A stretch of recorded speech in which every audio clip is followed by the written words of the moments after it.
Kendig on Fitzgerald. During his years as dean at Roanoke College and even later as president, Dr. Perry F. Kendig often found the opportunity to return to the classroom and to teach American literature. Regrettably, this was not more than once a year, but it was sufficient to earn for him a reputation as one of the most highly regarded teachers at Roanoke College since World War II. A favorite author of his is F. Scott Fitzgerald. In fact, Dr. Kendig has become somewhat of a Fitzgerald specialist on the Roanoke campus. When he retired in 1975, Cardinal Key Society presented a copy of a handsome book on Scott and Zelda Fitzgerald to the library in Dr. Kendig's honor. Incidentally, a little-known fact about Zelda Fitzgerald is that her father, the late Anthony D. Sayer, Justice of the Supreme Court of Alabama, was graduated from Roanoke College in the class of 1878. When Scott Fitzgerald died in 1940, practically none of his books were selling, although 9 of his novels were still in print at that time. Today, the Scribner's Student Edition of The Great Gatsby has gone through 25 printings for a total of 3,500,000 copies. 3 years ago, the paperback edition alone sold 336,000 copies. In 1971, a set of the original galley proofs of The Great Gatsby sold for $2,600. Well, Dr. Kendig, how do you account for this fantastic resurgence in the popularity of F. Scott Fitzgerald 36 years after his death? Well, I account for it in 2 ways. It started not 36 years after his death, but 26 years, really. About 1950-51, 2 books appeared that had relied on each other.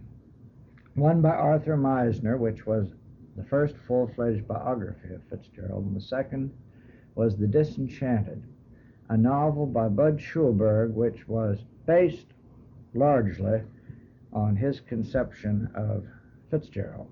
And his conception of Fitzgerald, unfortunately, for Fitzgerald's reputation, was based largely on a most unfortunate trip they took together to film a movie on the Dartmouth Winter Carnival. And the reason they went together was Fitzgerald was supposed to be the great authority on college life, because that's what brought him to fame. And, of course, Bud Schulberg is a graduate of Dartmouth and was supposed to be the real up-to-date detail man on Dartmouth specifically. Bud Schulberg's father gave them a magnum of champagne when they got on the plane, and Bud very unwisely opened it, and 2 weeks later they were both in New York, both fired, Fitzgerald in critical condition in a hospital. It's a great shame that P.W. Schulberg gave him a bottle of champagne. Now, the second reason, I think, is a kind of wave of nostalgia we're going through now. There's much interest in the 20s. 2 of the plays up on our own Mill Mountain have both had 20s scenes. I saw one, maybe you saw them both. I haven't seen the second one. And that is being mined and mined. There's a beautiful picture book out analogous to this one about the Fitzgeralds, which I've just enjoyed greatly, about the Fairbanks, junior and senior. And that's the same thing, 20s and 30s. The movies, that's entertainment, a little later than the 20s. The old cars sell for much more today than they sold for when they were new, even though they were very expensive when they were new. So those 2 things started in the 50s with those 2 books. And the 2 books fired each other up, and it's now going on, I think, partly because we have got some kind of a yen for the 20s. I guess they seem secure. Before the Depression. A pretty bad time, actually, in many ways. Fitzgerald was ambivalent about himself all his life. I think almost every serious writer agrees on that point.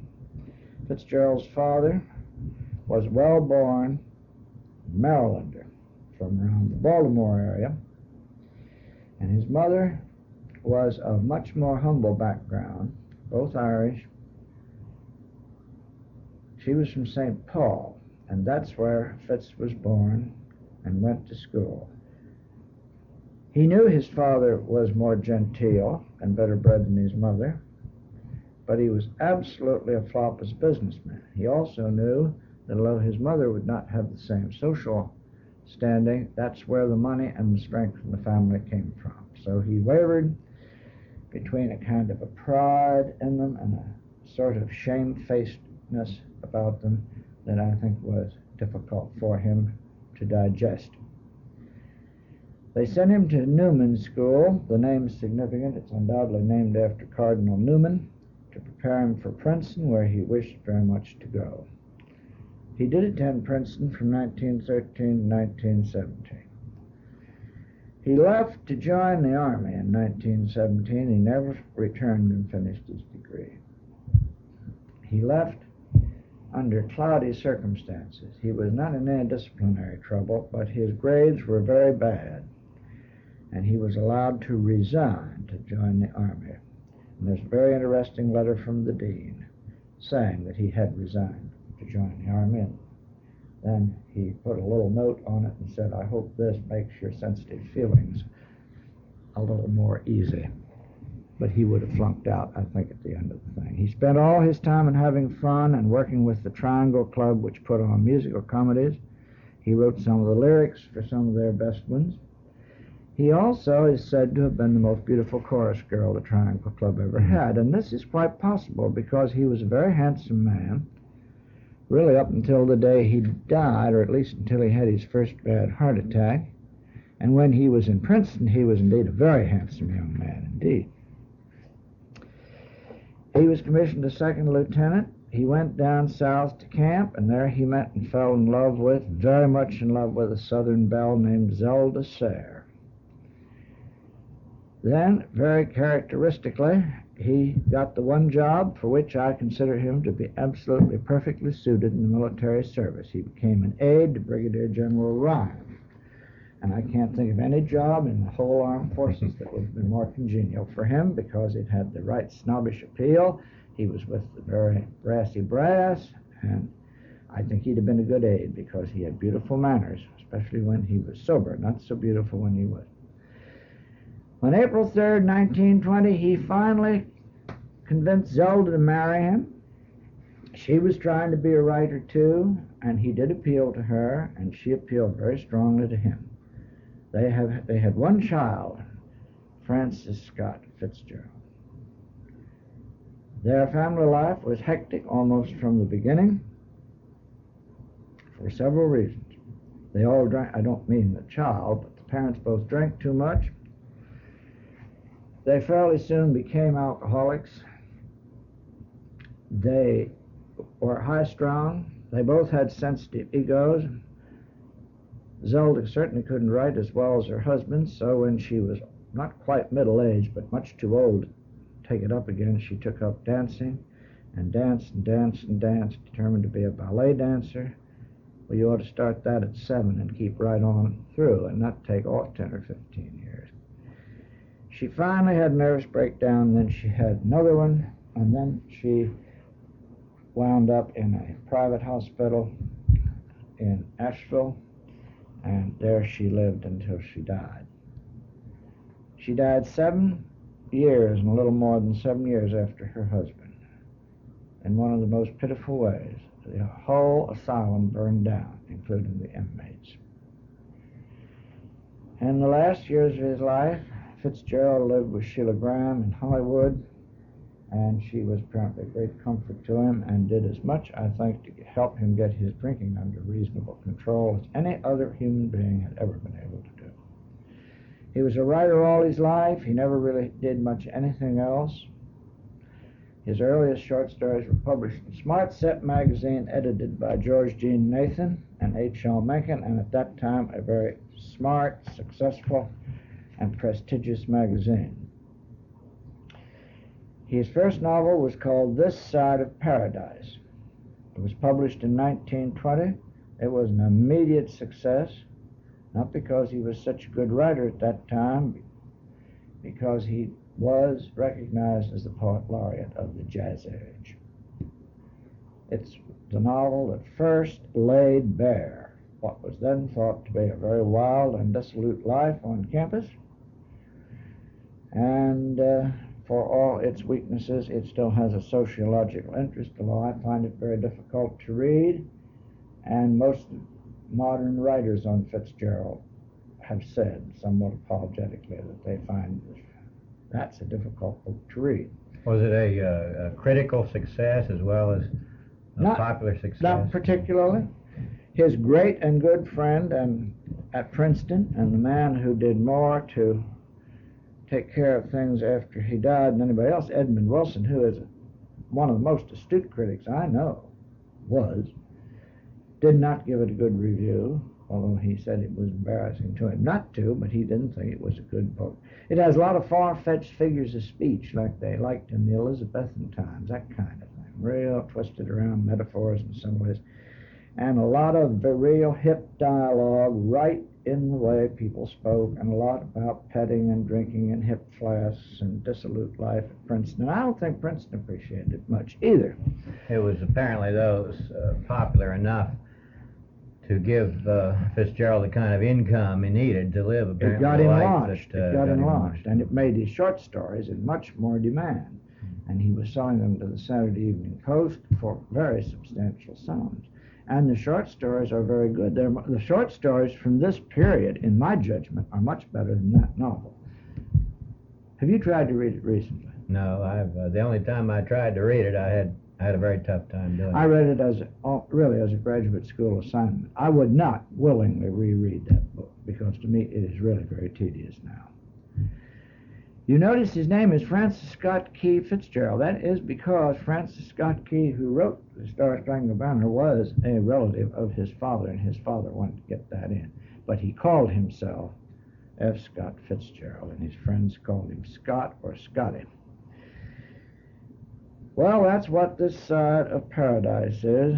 One of the critics doesn't like Fitzgerald much, Harlan Hatcher, who was also a college president once, so I don't know how we can take his word.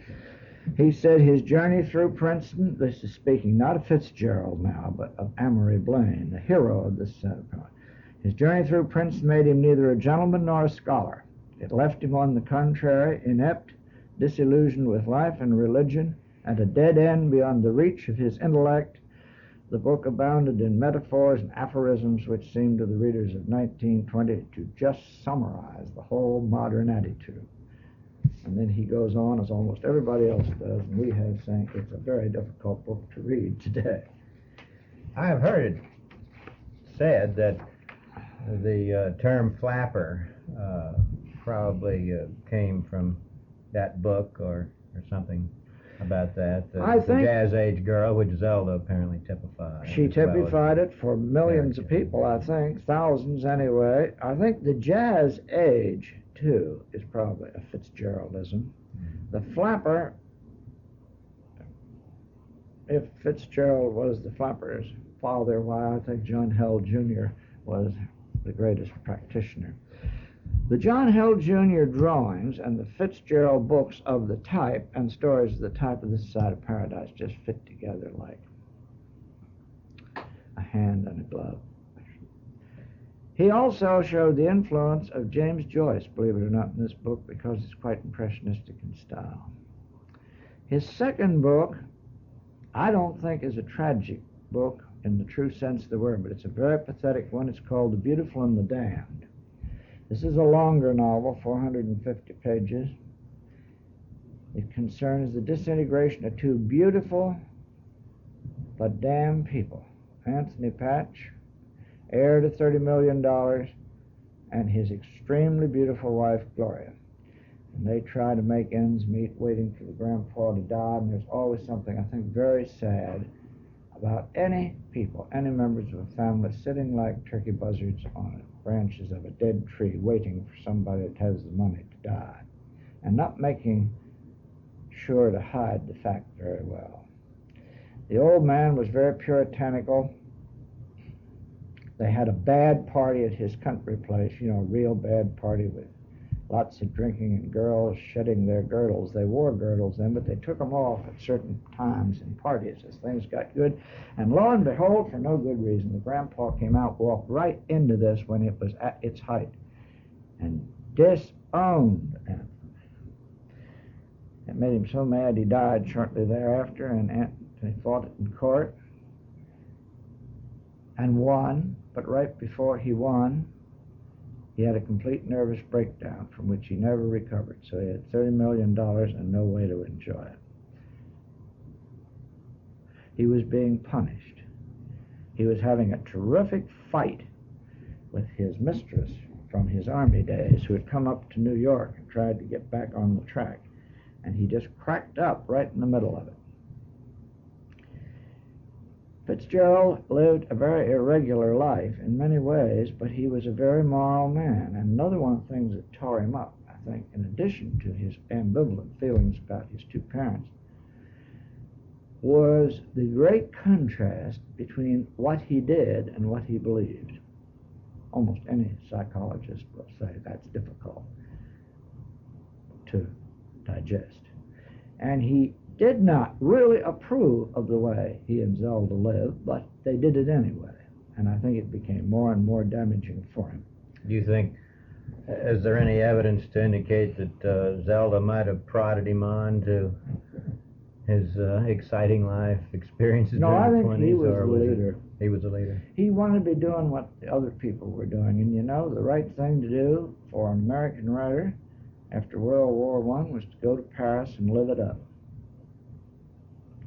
And there are many wonderful episodes in Paris. Most people didn't like the Fitzgeralds much. The men were much attracted to Zelda. I've looked at many pictures of Zelda, and you have too. To me, she does not seem to be a beautiful woman. Apparently, in her lifetime, before she became ill, she was extremely attractive, although her pictures do not seem to me to represent her as any great beauty.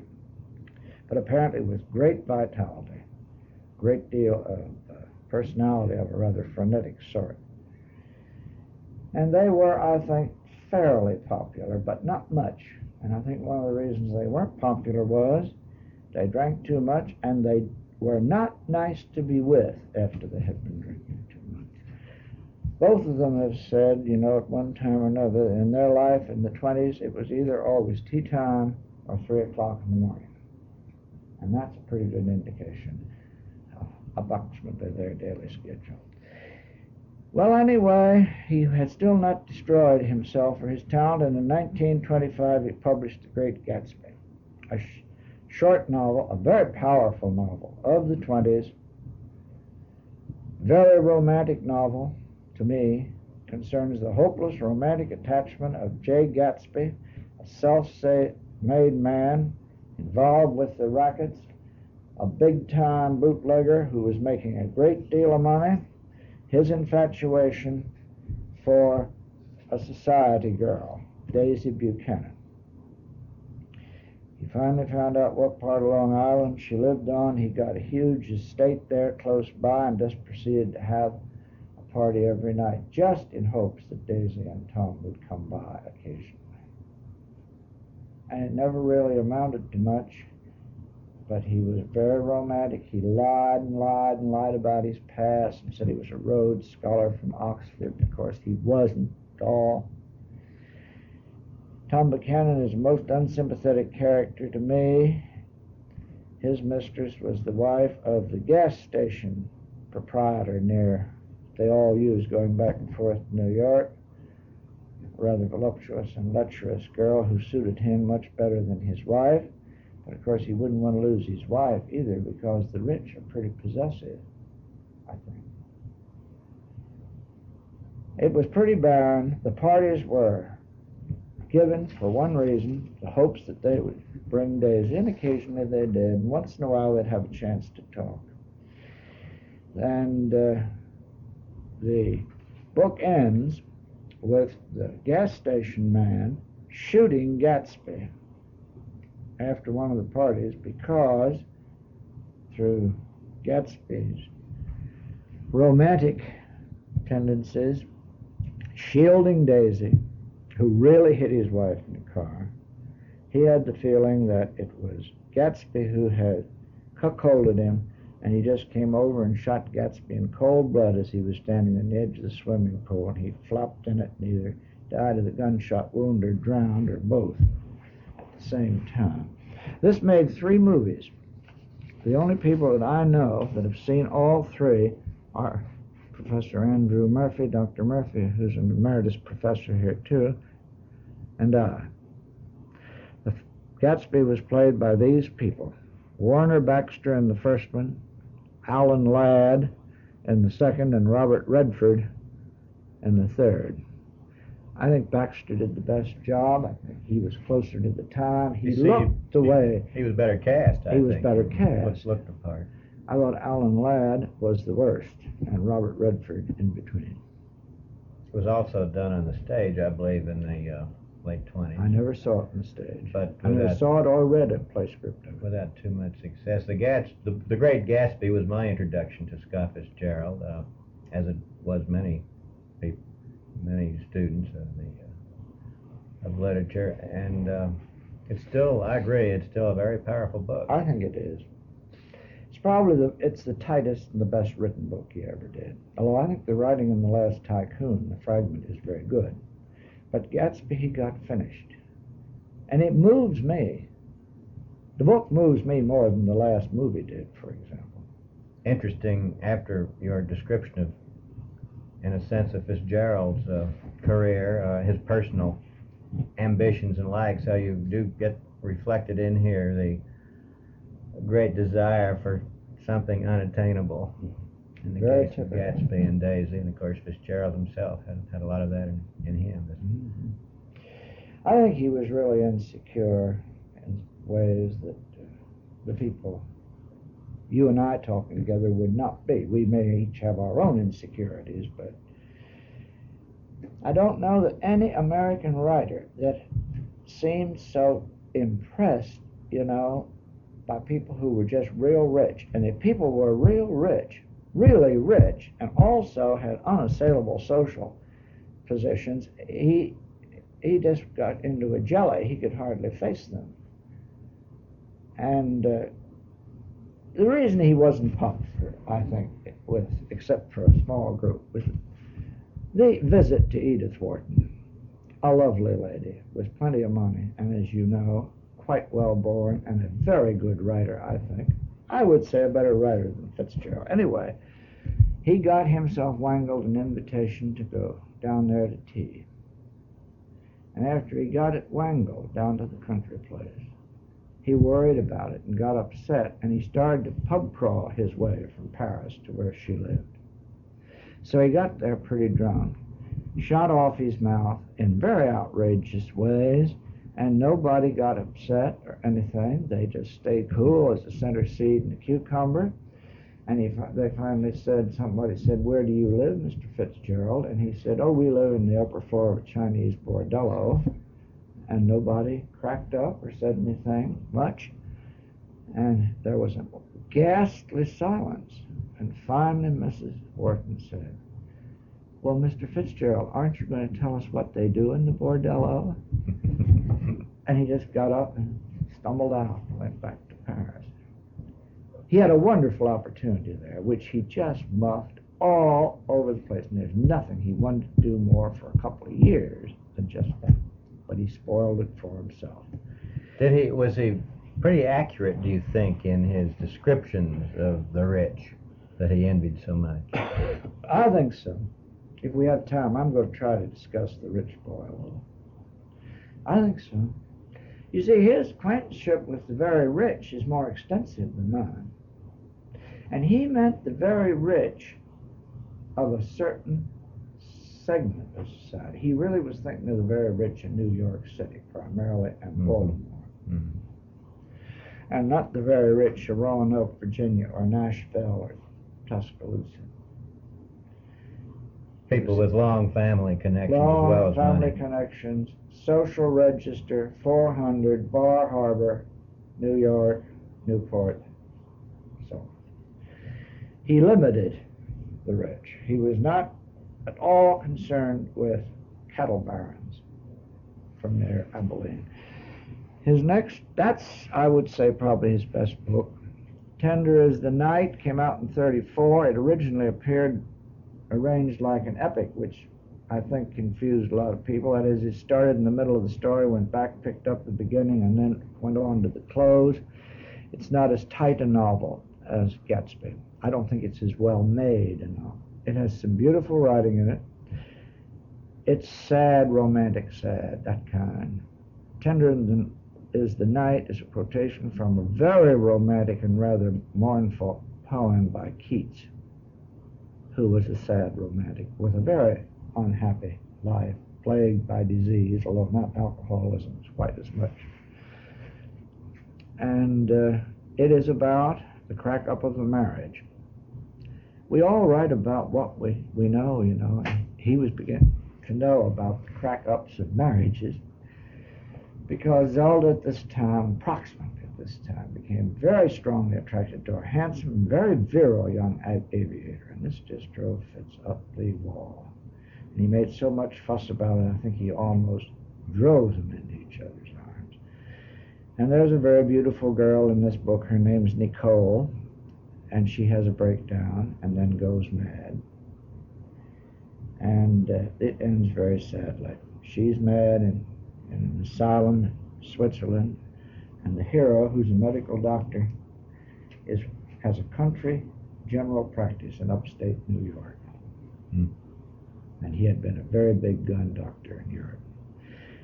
It was reprinted with the plot straightened out, not changed, just out of the epic pattern, so that it started in the beginning, and most people found it a little more readable. I read it carefully in the original and not so carefully in the new, and I thought actually for the ordinary novel reading public it was really better to have it arranged in the usual order. And that was in 1934, and then he was in bad shape. He was sick. Zelda was in worse shape. Tender as the Night made a movie that was never very popular, but I thought was very good. It was played in by Jason Robards, who I think is a very good actor. Jennifer Jones, who was attractive, was very attractive then, and I think is a good actress, and Tom Ewell, who came to fame in an entirely different sort of movie, but they did it, and I thought it was awfully good. Well cast, those three people. Well cast. Suitable for those parts. Very suitable. Especially Robards. I thought he did a great job. The last novel is a fragment, The Last Tycoon. It is his book about Hollywood, which everybody hoped he'd write, because he had lived there, you see, from the late 30s till his death. It's about Monroe's star or stare. In Lancaster, we pronounced S-T-A-H-R, stare, but many people say star. It was edited and published by the same Edmund Wilson, his great friend from Princeton, who gave a very tepid review to This Side of Paradise. Now there are some good short stories. I think he was a very gifted writer of short stories. And you know, Gatsby is a kind of expanded short story. It's kind of a novella, or a novelette rather than a full-fledged novel. Certainly no novel like War and Peace. You could almost read it in one sitting. If you really wanted to, you could just sit down and do it. It would be a little late when you went to bed, but it could be done. These stories were later collected, published in Smart Set and the Saturday Evening Post and Scribner's and here and there. They were collected into other books and volumes. Flappers and Philosophers, 1920. There's Flappers. Tales of the Jazz Age, and there's his great phrase, Jazz Age. All the Sad Young Men, 1926. Now, in All the Sad Young Men, there is a story that I would like to talk about. It is called simply The Rich Boy. Anson Hunter is his name. That's the story in which Fitzgerald says, now let me tell you about the very rich. The very rich are different from you and me. And some people seem to find this a very profound and philosophical statement. And one of the saloons somebody said, "Isn't that a great line from Fitzgerald?" And he said he didn't like Fitzgerald much. They were very different, almost antithetical. He said, "Let me tell you about the very rich. They're different from you and me." And Hemingway said, "Well, hell yes, they have a lot more money." And that, of course, is the way most people would feel. But he felt they were really different. And Anson Hunter was very rich, and he went to the correct schools, and he was a Yale man, and he fell in love, but he couldn't quite bring himself to marry the girl, so she very sensibly went off and married somebody else. And then he went on, and it said he was the best man more than any other person in New York, because he was so socially acceptable, and he did such a good job as a best man or a groomsman. And he had one whole drawer, Anson did, of his bureau, full of nothing but the favors and gifts he had got in return for being a best man and a groomsman. Cufflinks and collar pins, cigarette boxes, and other things. And in the end, he gets to drinking more and more. The money does not run out. He had a very commanding personality, and there always was somehow, somewhere, a girl who would respond to him. And as long as he could get one to respond, I mean, if only just to pay attention to him and look admiringly at him while he talked, he was reasonably happy. As the book closes, he's 30 years old. He drinks too much without having a real bad problem, and he is off to Europe at the behest of his firm, who thinks he's gone stale and needs a change. And lo and behold, he was pretty blue. And the narrator goes along, and then they see a very vivid, high-colored girl in a red tam-o'-shanter saying goodbye to two big police dogs in the dock with much drama, and his eyes light up, and 30 minutes later they are walking the promenade deck and having the first martini. That is The Rich Boy. There are many other good stories, The Diamond as Big as the Ritz, and so on, but I'd like to go to the last collection of short stories, which came out at a very bad period of poor Fitzgerald's life, 1935, when he was broke, sick, drunk. There are two stories in there that are worth mentioning. First one I want to talk about is called The Last of the Bells, 1929 period. It was a portrait of Allie Calhoun. And what it is a highly fictionalized account of the impression Zelda Sayre and her friends and the Deep South made on him when he first hit it by virtue of being sent down there by the United States Army to camp. It's very romantic. Zelda married Fitzgerald, who was a Northerner. This girl didn't marry any of the Northern boys who courted her. She just hung out. There were three of them. The narrator, a Harvard boy, a good friend of his, a Harvard boy, a Boston streetcar conductor who is the same type of very good-looking, virile, attractive man as the pilot was in Tender is the Night. That's another type in Fitzgerald's book. A type I think Fitzgerald was afraid of. I really do. But she didn't marry any of them, and after the war was over, lo and behold, the narrator goes down to see her again. And really she just settles that so nicely that one envies girls like that. She said, "Now you know, really, don't you, Bobby, that I could never marry anybody but a Southern boy, not really. In less than a month, I'm going to be married to a man in Savannah." And he said, "Oh, you are?"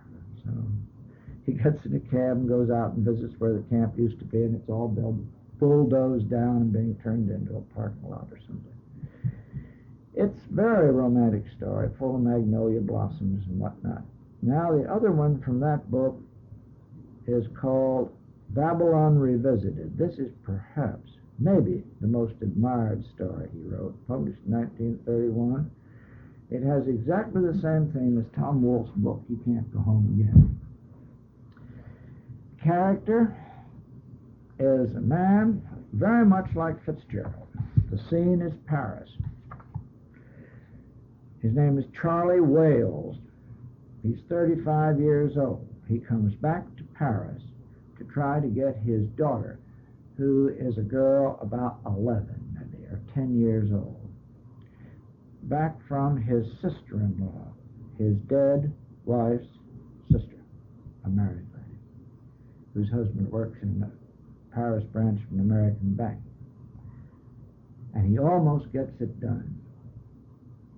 And he's at their home, and she's very bitter about this sister, because one of the reasons her sister died was they all got out and got drunk. I keep saying that all the time, but they did an awful lot of it. And on the way leaving a restaurant, the narrator's wife stops and gives a pretty big kiss to some guy at a table near the door, whom they knew. And in his condition, it made him very cross. And he said, "Oh, come on." And she said, "No, I like it here." So he went home, locked the door, and went to bed. The only trouble was when his wife got home, he was dead to the world, and she had no key, and she had to walk to a friend's house through the snow at 4 a.m. And not immediately, but this was the sister felt the cause of her death, and I don't doubt it was. That's a good way to get pneumonia, walking around Paris in the snow at 4 a.m. in the middle of the winter.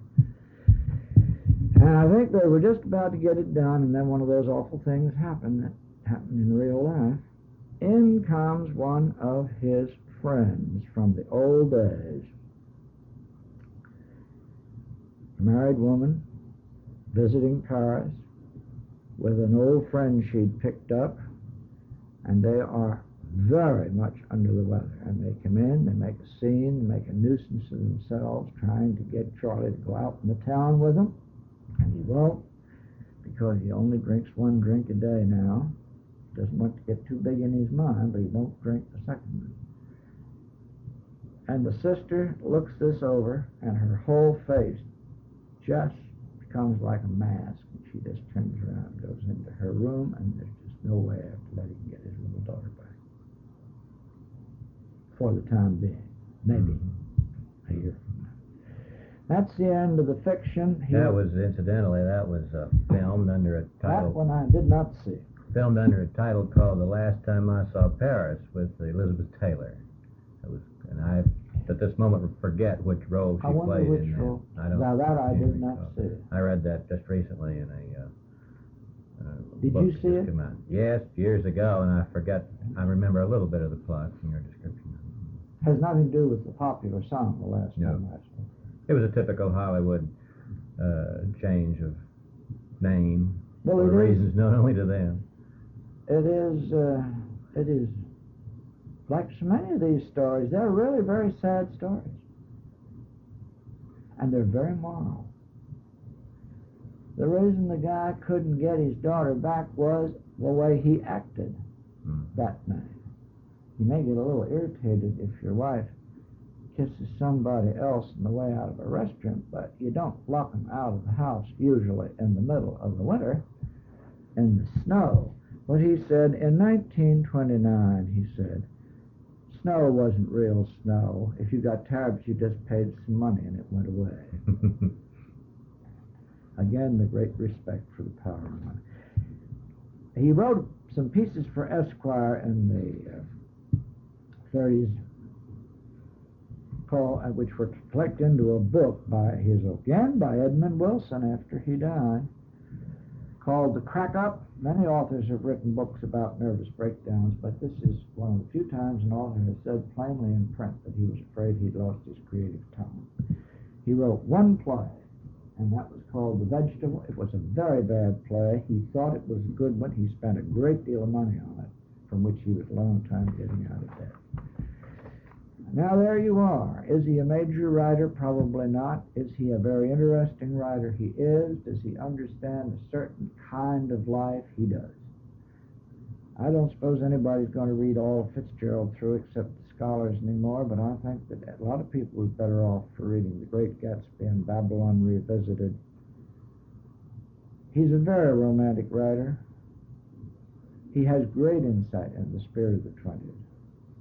He knew, Fitzgerald is one of those damaged souls that knew he was damaged and knew why he was damaged, but just didn't quite have enough courage or backbone to do the right things about at the right time.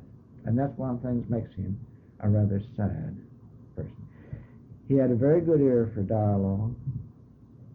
Lewis did, you know, probably one of the best ears of all. Hemingway did for a certain type of dialogue, and so did Fitzgerald.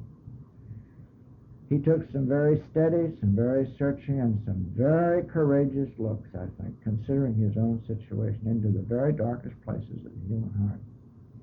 And that's what makes the book grab you, because he really looks where a lot of us would prefer not to look, in our own hearts or anybody else's. He may have been a sinful man, but he was really... No, I don't mean that. He was a sinner, but he was also a very moral man, and that's one of the things that was wrong with him. He was a repentant sinner. He would say of himself, what I really am is a spoiled priest. Mm-hmm. And when he died, his funeral was in the second or third rate undertaking parlor in Hollywood, and they laid him out in the Wordsworth room. And when they brought him back to Baltimore to bury him, he couldn't be buried in the Catholic cemetery with his parents because he didn't die a good Catholic. So he was buried across the street. The last irony of all. I think it's interesting in the end of the book, The Romantic Egoists, which Cardinal Key gave to our library in your honor about Fitzgerald. As they describe the tremendous popularity of him now, long after his death. The last paragraph is so great, so Fitzgeraldian. I'll quote it. One of the questions most frequently asked, as if it were possible to answer, is how Fitzgerald would have felt about his restoration to literary royalty. He would have loved it. As the foregoing pages show, he loved fame and success. Indeed, if there's any justice in paradise, F. Scott Fitzgerald is at the great Ritz bar in the sky, enjoying his vindication. That's Kendig on Fitzgerald. Very good. An informal discussion of the American novelist F. Scott Fitzgerald by Dr. Perry F. Kendig, President Emeritus of Roanoke College. He is also Emeritus Professor of English. Dr. Kendig came to Roanoke as Dean in 1952 from Muhlenberg College, where he was Professor of English. He was elected President of Roanoke College in 1963 and retired in 1975. The college bicentennial committee established the Kendig American Scholar Award in 1976 to be presented to the valedictorian of the senior class. Fortunately for the students at Roanoke College, Dr. Kendig has now resumed his classroom teaching.